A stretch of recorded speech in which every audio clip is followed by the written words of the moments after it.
Wherever we go these days, the world is filled, at least the business world, is filled with individuals teaching leadership.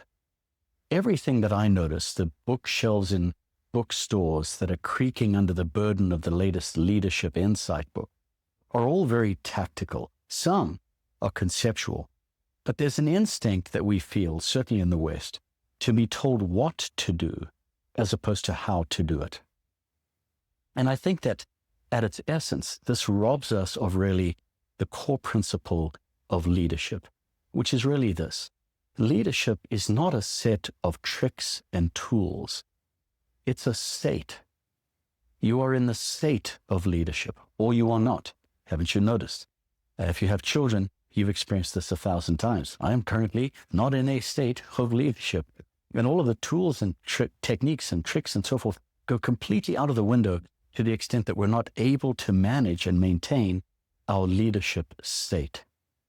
And for that reason, I am going to indulge you in a concept that emerged in my own experience after many, many years running teams of employees and being responsible for individuals in high consequence environments.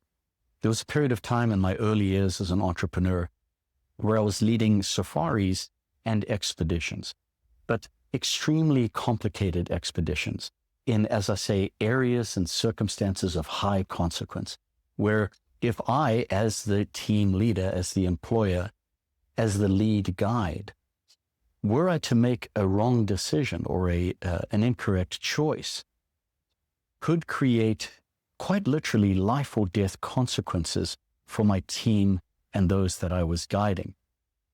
This put me in a complicated situation where I found myself over the years as a young kid, 18, 19. By the time I was 20, I had more employees than years in my life. And what I did is I found myself swinging from one extreme to the other, from absolute nice guy, please love me, to totalitarian dictator, if you don't do what I say, it's my way or the highway, I'm the boss around here, these types of things. Neither of them felt good. They both felt like two different versions of weakness masquerading as power. What I want to share with you today is the biggest shift for me, this shift from tactic to state, and to come to terms with the fact that leadership is a lived philosophy as opposed to a set of rules. The rule can guide us toward developing that philosophy. It's truly a conceptual issue that we're struggling to grasp. And I think the best leaders were themselves students of great and poor leaders in the past. So for these reasons, you can do the same thing I did, which is fall back on the worst versions of leadership that either I exhibited or I was subjected to. If leadership is a state, then every time we're in a high consequence environment, that state is going to be tested. Just the same as you have all of the resolve and you're sure you're not going to scream as you're ticking up on the roller coaster, but within seconds you're violating these principles that you swore yourself to, that you wouldn't succumb to that primal urge to just scream out loud. And I'm not just talking about roller coasters. You know exactly what it feels like to have team members come up to you and say, just so you know, or do you have a second? And you know, incoming, some problem that I am not in the state to manage. So I'm going to invite us through a couple of principles and a couple of rules to help undergird and draw out a lived philosophy, which has served me immeasurably. In fact, this principle has only ever worked all the time, which is to say this principle doesn't let me down, but I let it down. Maybe that's true for you. A lot like our gut. Your gut doesn't let you down, but you let your gut down sometimes. So with that said, I want to talk about the principle of Matador leadership. Why Matador? Every one of us, you may or may not be a fan of a bullfight. I have mixed feelings myself. But the premise is really one almost of jujitsu between two individuals. This giant 2,000-pound beast that is throwing itself at you with horns, loaded with contempt, with rage, with desperation, really all masking fear, and us standing directly on its path. The Matador knows how to navigate these energies, avoiding both standing there and just getting impaled on its horns, these horns of righteousness from that team member or business partner or investor that's coming after you, just as much as we know how to get out of the way and allow this person the results of their own choices. Not just are business books completely convinced, at least the narratives, the experts out there, convinced that it's simply you're one tactic away, one script, one phrase away from being able to really nail leadership in that moment. But this is true systemically throughout business rules and business education and entrepreneurial leadership in the Western world today. It's almost as if physics is fighting biology. We build systems and protocols. We give our teams scripts and checklists. They know the rules about when to be there, when not to be, how to dress, what to say, what not to say, and on and on and on. We try to formalize what is really a human desire in the moment. That desire could be avoiding looking stupid. It could be trying desperately to look good. It could be avoiding conflict. It could be seeking conflict. Systems, protocols, processes, scripts, checklists will not help us here. One of the world's most under-celebrated, unacknowledged psychologists or psychotherapists was a gentleman named Alfred Adler. Adler launched what we now refer to as Adlerian psychology or Adlerian philosophy. His impact was so profound that it structurally changed the way the gods of early psychotherapy, Freud and Jung, saw their very work, saw the world. But thanks to the monstrous ego of Freud, which is quite beautifully ironic, he was completely unwilling to give Adler the credit he was due. Adler had no problem with this. He simply wanted to contribute to the collective understanding, to advance the field of psychotherapy and psychology rather than be the king of it himself. Freud didn't share that same sentiment. For this reason, Adler's work is largely infused collective psychology. The best parts of it are typically Adlerian, and the worst are Johnny-come-lately contributors. Why do I mention this? Because he's a great example of somebody who truly put the work before his own ego. Really, an example of leadership in a field that to this day, you've got to be a bit of a geek to even know about him. Why am I talking about Adler? Because Adler identified really what's one of the most important principles in our lives, in my experience. He said, all problems are human relationship problems. All problems are human relationship problems. And I found that to be largely true, with about 99% accuracy. Though I might be upset that I go out in the morning and my tire is flat, it is the commitment I've made to meet another human that tests that relationship by me being late that causes the frustration. All problems are human relationship problems. For this reason, I tend to view this world of rules and protocols and so forth with kind of one eye slightly squinted, one ear a little bit blocked, a heavy dose of salt more than just a pinch. Because really what drives business is not processes, it's people. It's biology overriding physics. And you know this. As a leader of members of your team and of many, I'm sure, in your life, you have built beautiful, sophisticated, complicated, or simple rules, protocols, and systems that weirdly just get broken, strangely get completely ignored. By who? By humans. Biology will overwhelm any system faster than you can fix it. Haven't you noticed? So for this reason, I genuinely believe that our leadership is really the bridge between the two.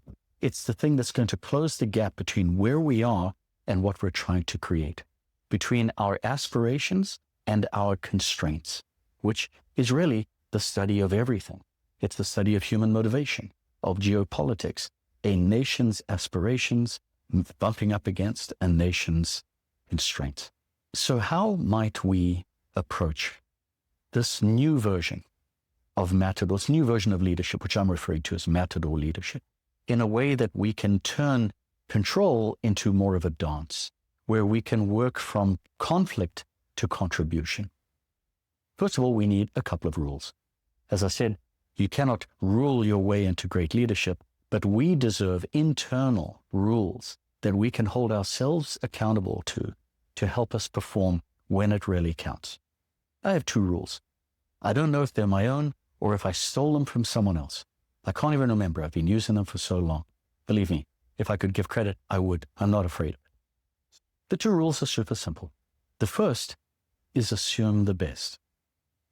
Nobody wants to do a bad job. Nobody wants to do a bad job. And if they do, you've got a bad hiring process. You've got a problem on your hiring side. Assume the best. Nobody wants to do a bad job. Nobody wants to frustrate you. No one wants to let you down, unless they're a sociopath or a psychopath, in which case, again, you've got an HR hiring problem. Your process needs to be upgraded to deal with the biology. The second rule is assume that any errors are simply errors of understanding. We need the first to slip into the second rule, but when we find ourselves at rule number 2, a magnificent thing emerges, which is grace. Grace. We start to show up for others, those that we are privileged to lead, in the same way that we might with a 5-year-old. Not in a condescending way, but in the same way we would approach a 5-year-old who's grappling to open a can, to struggle to unlock a car seat, whatever the case might be. We're going to show up with grace because we know at some level there is simply a gap in understanding between their situation and my own. This invites us with grace to show up proactively and solution-oriented, which, in case you haven't noticed, is the exact opposite of the typical instinct to be right and then be wrong. For us to be right rather than effective. I know that I'm not alone on this planet of 7 billion humans for the eternal battle between righteousness over effectiveness. And I only let myself down every time I forget the difference. So, as we approach this, we get to ask ourselves, do I want to be right or do I want to be effective? The second rule invites efficacy over righteousness all the time. We, in our heightened state, our heightened level of awareness, given that you are the lead, that you are the big dog, the boss, you are, theoretically and metaphorically, looking down, if we think about a leadership hierarchy, looking down on the problem from on high. You have a beautiful perspective to close the gap between their current understanding and the understanding that's required to avoid whatever this issue is that's bothering everybody.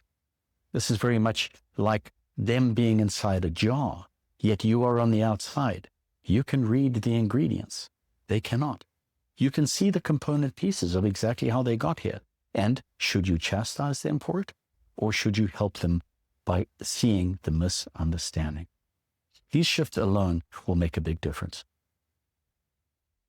One of the core pieces of Matador Leadership centers around a word that contemporary Western parenting has completely butchered. A word that means one thing, but parents of the last 20, 30 years have completely rerouted to their own design. That word, consequence. In the Western world, certainly in the United States today, you will hear parents all the time. Look, little Johnny, if you don't do X, you will get a consequence. What I'm getting at is we have turned the word consequence into essentially a euphemism, a proxy for punishment. Friends, I'm here to remind you, that is just one version of the word's end meaning. There's myriad consequences out there. An ice cream is as much a consequence as a timeout. So when I use the language of allowing people to stay connected to their consequences or the consequences of their choices, this is as true for a reprimand as it is true of a raise. You can see where I'm going. I'm trying to elevate our perspective so that we can view things from this 10,000-foot status that allows us to close the gaps in people's understanding. Parenting in the West has completely changed it. It's time for us to take back consequence. There's another word that we have lost control of, and by control, I mean the honesty of its definition, and it is the word power. As the leader of your team, you are in a position of power. Yet everywhere we look, from geopolitics to sports, to narratives in societies, reorganizations, to organizations themselves, power is really a euphemism for control and compliance. The idea of oppression or suppression, the superimposition of my needs and my expectations on top of you. Control.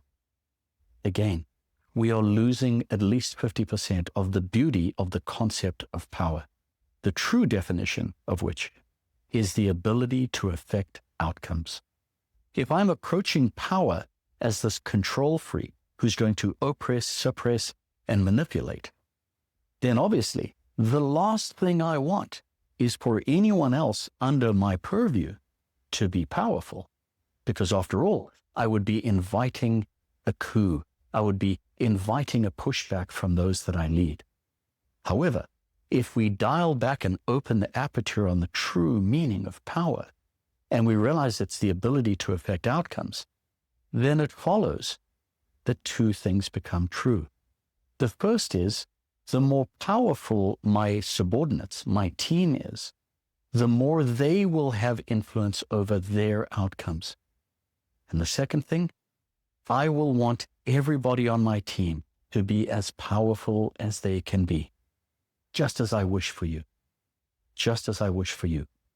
If you want freedom, give people qualified power, or give power to qualified people. How do we do this?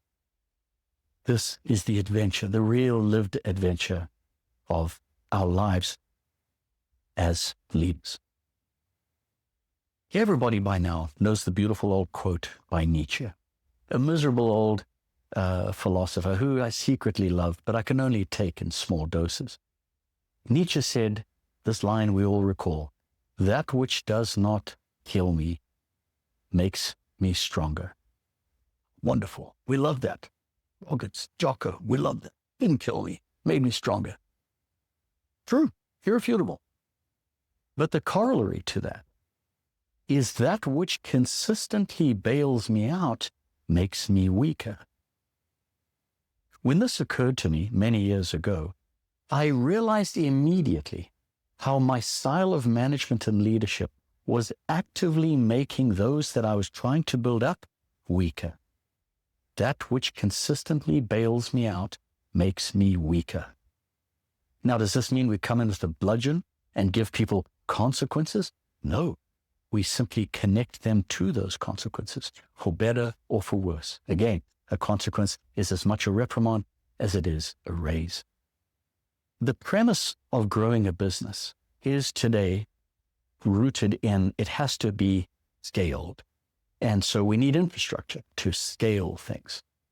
It has been my experience that the easiest, smoothest, most drag-free and enjoyable way to grow a business is to grow people. To grow people.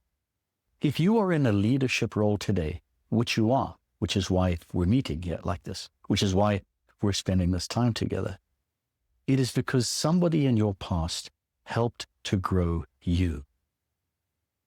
I have had multiple mentors in my life, and I can point to those that really moved the needle.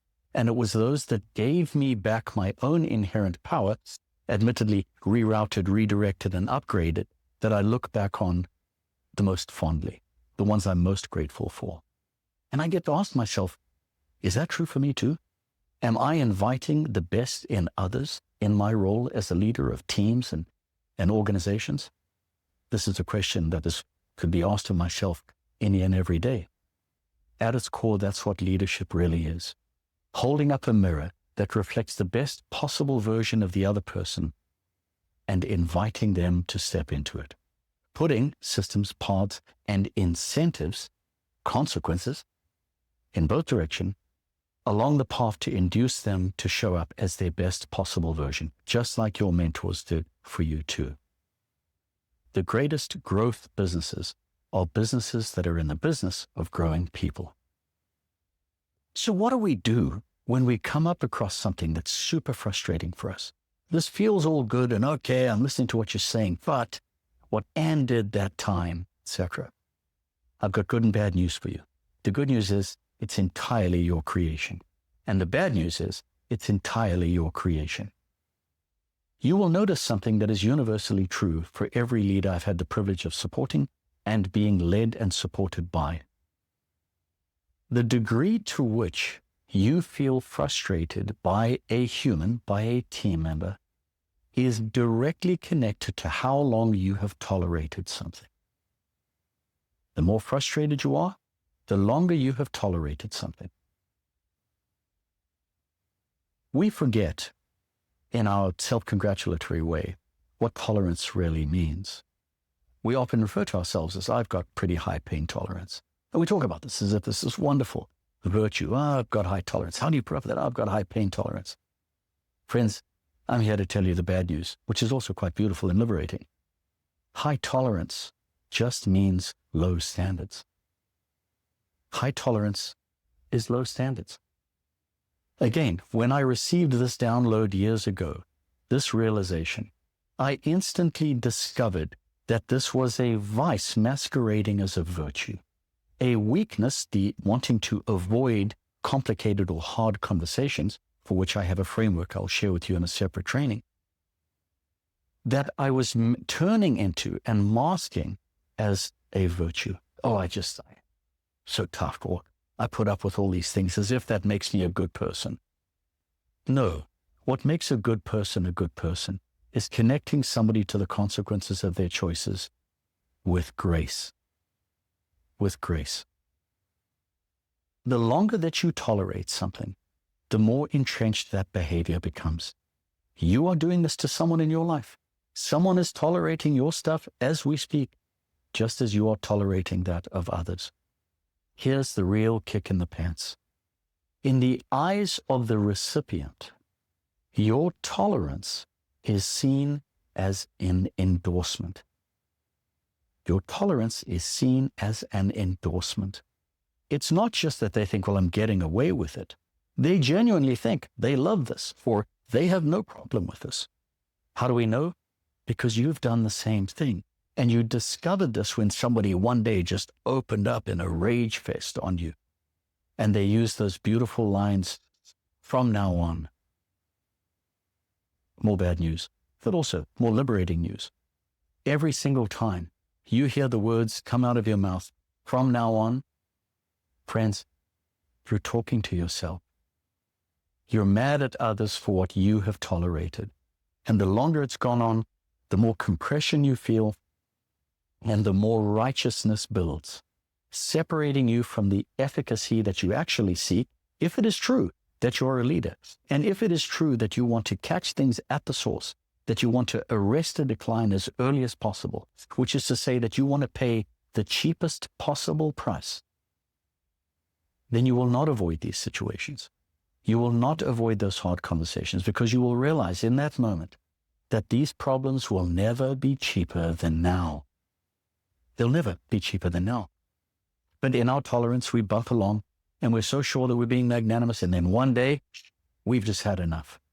And we descend like a dragon from a mountaintop, torching the village and telling everybody from now on, overlooking the fact that everybody on your team is sitting there and watching you, maybe a bit fearful, but inside thinking, why didn't you just tell us? Another way of saying that is, you're talking to yourself. They are good for it. We are not setting them up for success. Nobody wants to be wrong for a minute longer than they have to be. I talk to my clients that I work with, my own team, my children, anybody that I serve or serves me, and I tell them, what am I missing? What am I misunderstanding? I don't want to be wrong for a minute longer than I have to be. And I believe you don't either. And if that's true for you, show that to your subordinates. Tell them that. Because if you want them to feel confident enough to come to you when they've done something wrong, they have to feel brave enough and safe enough to come to you to say, I think you might be confused here. I think you might be misunderstanding ... That is Matador leadership. That is the concept of deep power. Here it is in a sentence. By paying attention to the root misunderstandings, it allows us the greatest freedom of leadership, which is the freedom to go hard on the work, easy on the person. Hard on the work, easy on the person. We feel in those moments that we're tolerating something, that our standards are not being met. And that's probably true. You are probably dealing with something that you're tolerating right now, which you're convinced is a major gap between what you expect and are capable, what you expect of them and their capabilities, and the reality according to the results they've created. And in the siloed self-righteous belief, I'll speak for myself, I get all self-righteous and I'm sure that they want it, and they don't. First rule, nobody wants to do a bad job. I'll assume the best. It's simply a matter of understanding. And what is the understanding? What is the great misunderstanding between us? It's that my standards are not theirs. But do you know that? Have they explicitly been given an opportunity to either accept your standards as their own or not? You probably think you have. Sure, we did a training. The training of the tools to help them get to your level of standards. That's what it is. The training is not the standards. The standards need to be stated explicitly. They need to be clearly stated and frequently updated. These are the expectations. How can I help you get there? What's missing? By now, you would have already seen my training on the types of mistakes, omission and commission. If you haven't seen that training, make it a core bedrock of your own principles and change your own life and the lives of those that you lead. Looking at this as what is misunderstood, we can understand that our job is to build a bridge between where they are according to the standards and the results they're producing and where we know they want to be as well. In our apparent benevolence, in our self-righteous suffering as leaders, we overlook the fact that we really are withholding cheat codes from those that we say we want to win. Give them the answers to the test. Give them omission, commission. Give them the standards that others have hit. Give it to them with an opt-in or opt-out. How long do you think it's going to take us, based on this training, to get you from where you're at to here? Let's reverse engineer a path there. This is Matador Leadership, the consequences. They don't meet them, no problem. It's a misunderstanding, course correction. No different than a ship sailing across the Atlantic. Constant course correction. Space shuttle traveling to the moon. Constant course correction. That's our role as a leader. Our role as a leader is there to course correct as we go, to do it with benevolence and with alpha. We are both the kind-hearted person that wants the best for them, but we are also the strong leader that expects the best from them. When we take a step back and we realize that everybody under your purview is truly there to grow, and they could be wanting to grow for any number of reasons, for status, for money, for an opportunity to be more valuable in their contribution to the team. Multiple incentive systems exist, almost an incentive system for every human alive, though they tend to cluster around 4 typical archetypes, which we'll speak about separately when we talk about the avatars of your coworkers. Each of these individuals are there to grow in some way. If they're not, again, you have a hiring and selection process problem. That's on you. It's not on them. If you are consistently failing to bring on individuals that are embedded and engaged in their own personal progress, check your systems, check your philosophy, check your procedures, check your filters. Don't necessarily judge the others. I can't be upset that I caught a minnow when I thought I was fishing for tuna. That's on me. And the same is true for the bait of the hook as it is for the system to get it into the boat. When we do this, when we realize that this is truly it, we invite others to share their vision of their own particular progress, not ours. It's also really fashionable lately for leaders to talk about my vision, and this is where we want, and this person doesn't get the vision. Here's something that'll really not surprise you, but you might not like to hear. Nobody cares about your vision. No one cares. No one cares about your vision. They care about their own. And the greatest leaders are ones that see the alignment or misalignment of your vision and my own. My cycle might be giant, essentially the entire orbit of Pluto. That's the timeline that I'm thinking in. 220 years, whatever the case might be. Others are simply trying to cover their mortgage. But if they're going to keep wanting to cover their mortgage, that alignment is going to stay true. And ultimately, if this alignment can stay solid, then we can help them with all of their mortgage payments and the next home that they graduate to, etc., etc. This moves us away from control and toward alignment. Does it mean that we bend our path to match those of others of smaller or more achievable things? Absolutely not. But the idea that somebody has to buy into your vision, you'll have to convince me there's nothing messianic about that. The most powerful people in your life have invited you to a deeper sense and skill set in achieving your own vision within their vehicle, under their guidance. How do I know? Because none of you as leaders are working on anyone else's vision.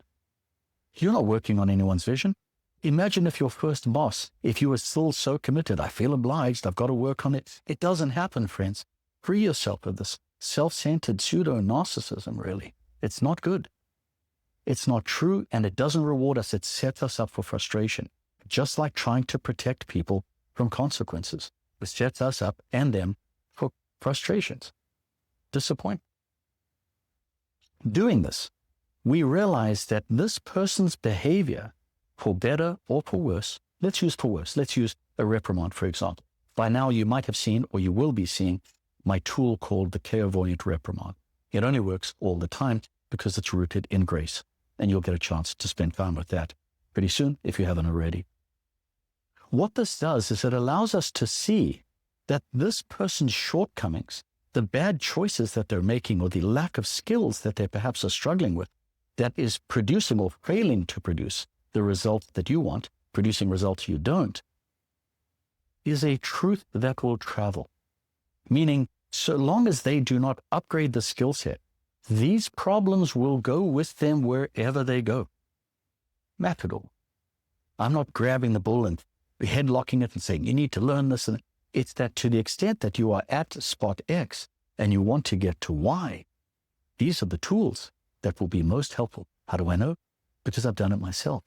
And I, as your leader, can help you cover more ground faster and enjoy the process far more than going it alone. What leadership is. That's what leadership is. These are truths that will travel. This allows us to completely depersonalize our instinct, rooted in fear, to try to control them. Instead, it is an invitation to a higher form of their own performance. Those are the bosses we never want to leave. We don't. We want bosses that can do a beautiful job with grace of saying to us, you're off track, or you're killing it. Let's do more of this. Leveraging the strengths, course correcting the weaknesses, giving them back their own problems, and giving them back their own achievements. Theirs. Johnny, I remember when you were here at spot X, now you're at spot Y. Look at how far you've come.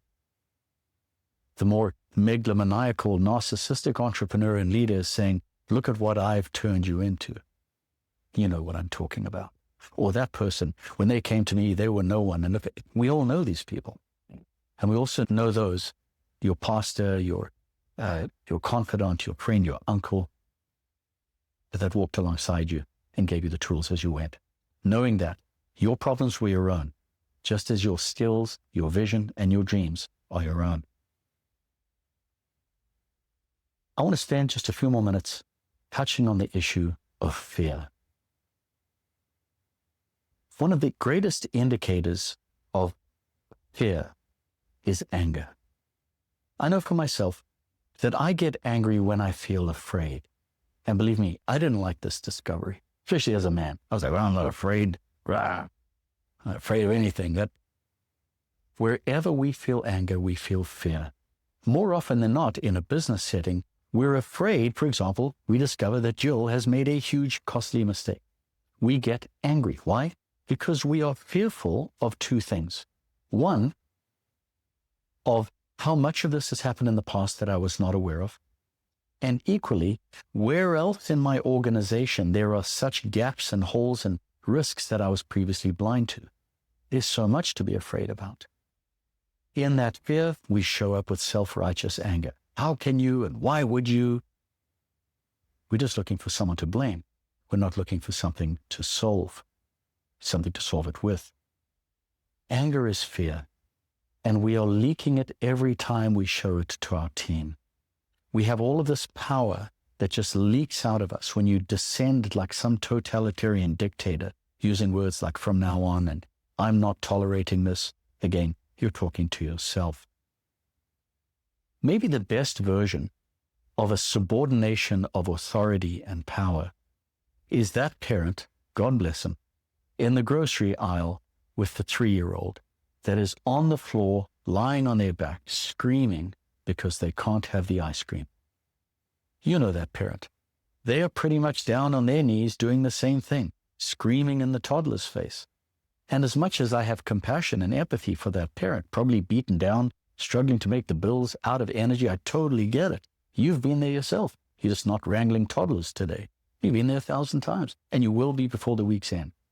When we see that mother or that father down on their knees, yelling back at the 3-year-old who's yelling at them, question really is, of course, who's the adult? Who's in charge? Fear is in charge. This parent is afraid that if this keeps up, they're never going to be able to manage it. That if this keeps up, they're going to be late for dance class, this, etc., etc. I share this with you as an invitation, and it's not going to be easy at first, and most very successfully avoid it. Fear is anger, and we're angry because of exposure to risks and mistakes we were not aware of, which makes us feel foolish. We're also exposed to things, we become exposed to the realization, we have the realization that there could be many more nodes of such risk that I'm completely blind to, and it makes me afraid. Let's just own it.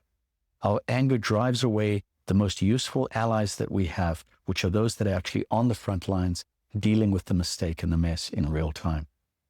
Let's not leak out our power in the most valuable time, most critical time for us to use it.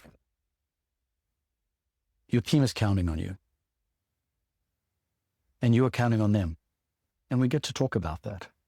We get to bring the energy of the Matador that turns one direction or turns the other, never getting impaled on the shortcomings, anger, misbehavior of another, any more than we get impaled on the horns of their needs and ambitions because we're so afraid. This changes everything in our core philosophy of what people are looking for. The beautiful old spiritual guru Ram Dass has one of the most magnificent sayings. He says, at the end of the day, we're all just walking each other home. We're all just walking each other home. And I love that. An entirely different version of me shows up when I can see somebody that is making a complete mess inside my organization and costing me thousands of dollars a minute. This person needs to be walked home,